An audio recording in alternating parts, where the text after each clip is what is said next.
to be considered is offered by Delegate Simon.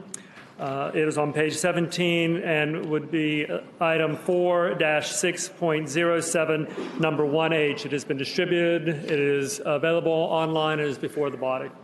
The gentleman from Fairfax, Mr. Simon. Mr. Speaker, members of the House, it is 2017, and we hear a lot from folks on the other side of the aisle that Virginia government ought to run more like a business, and I agree, particularly when it comes to having a non-discrimination policy that's sort of befitting of a 2017 company. We heard last week that Governor McAuliffe had attracted Nestle Corporation, Nestle U.S.A., to Arlington, to come to Arlington in part because of our very opening and welcoming attitude and policies towards people in the LGBT community.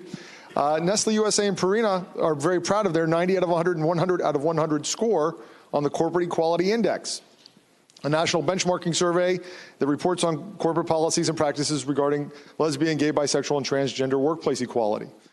Stephen Leach, the manager of workforce diversity there, highlights that our talent pool must reflect the communities we serve in order to be successful, and that requires a conscious effort to build an inclusive and supportive work environment for all of our employees.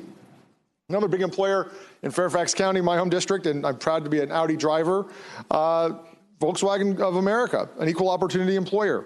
The company says they recruit, hire, train, and promote the most qualified people into all job levels without regard to age, race, color, religion, sex, national origin, marital status, sexual orientation, or gender identity or expression. So, Mr. Speaker, members of the House, it is time that we sent a message to people looking to apply for jobs in the Commonwealth that we want the best and the brightest. We want the most capable people. We want dedicated public servants, and they are going to be welcome to work with and in Virginia government without regard to what they look like, without regard to where they're from, and without regard to who they love. I think it's 2017. It's high time that we adopted this amendment and made this the policy of the Commonwealth, that we be a place that does not discriminate. Gentleman from Suffolk, Mr. Jones. Speaker, I'd move we pass by the amendment. Gentleman from Suffolk, Mr. Jones, moves we pass by the amendment. As many as favor that motion will Speaker. say. Gentleman from Fairfax. All right, 2 minutes. Beg your pardon? On the motion to pass by? Yes. Yeah, so again, I would hope that, a little disappointed that you were going to make an effort not to go on the board on this very important issue.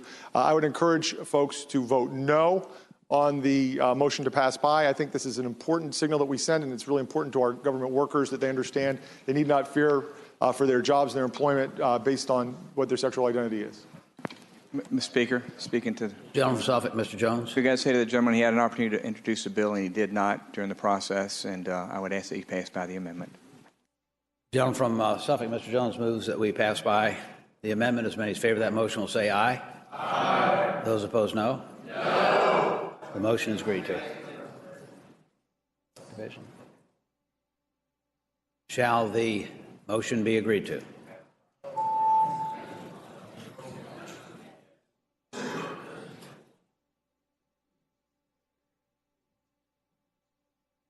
Clerk will close the roll. Ayes 57, noes 4. 40. I'm sorry, 57, noes 40. Just feels like 4. Ayes 57, noes 40. The motion is agreed to.